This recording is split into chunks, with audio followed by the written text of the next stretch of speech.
When I heard all those reports about Americans not being able to find their own country on the map, let alone any foreign ones, I thought it was quite funny.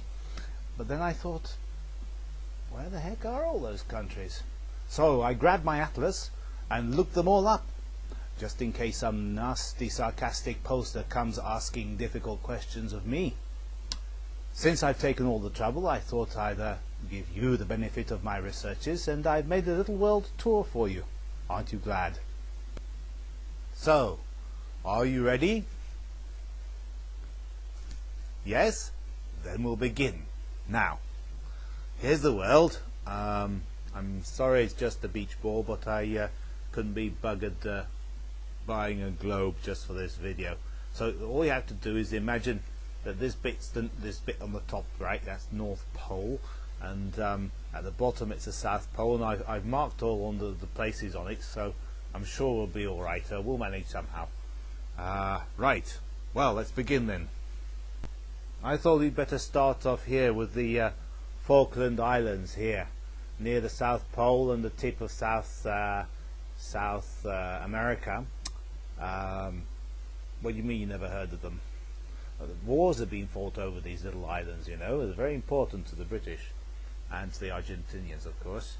Then if you just travel to the north, you'll get to Bogota in Colombia.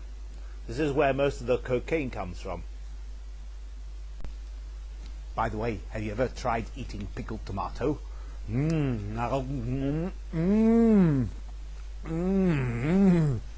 Great.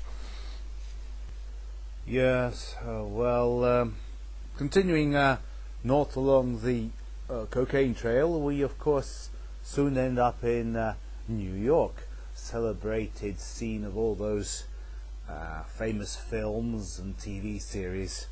I once visited New York, you know, and I remember the stiff neck I had from staring up at all those tall buildings in Manhattan.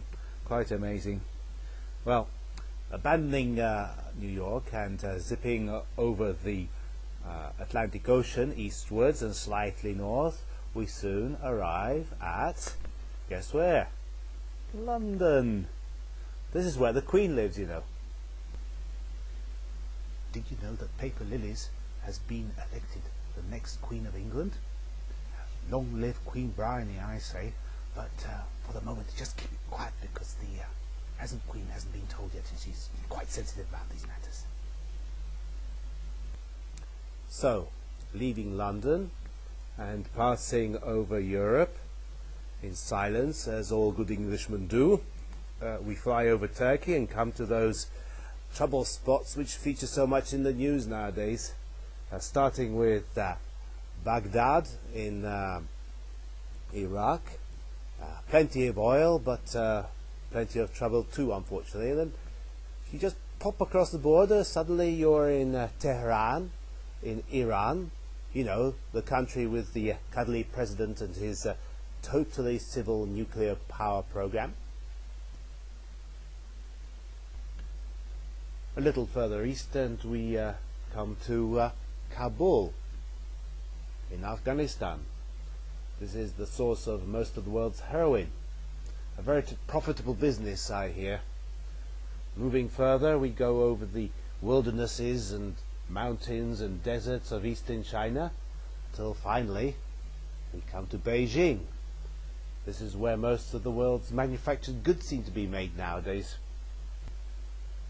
You know, even this ball is made in China. Have a look here. See? Let's give it a taste. Yum, yum, yum, yum. Lead with just a little touch of arsenic. So off we go again, from Beijing over Korea and Japan, and then out over the Pacific Ocean, and over the Pacific Ocean, and over the Pacific Ocean. My God, it's a long way. And what have we here? A little group of islands. Yes, it's Hawaii. And there's Honolulu.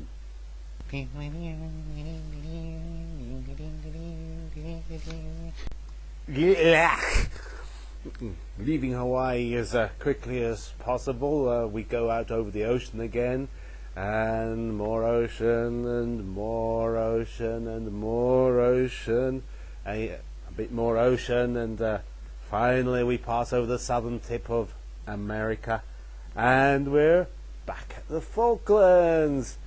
Yay! Thank God.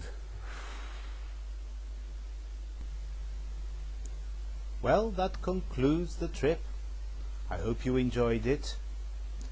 So the only thing remaining for me to do now is wish you good night and good luck with those pollsters.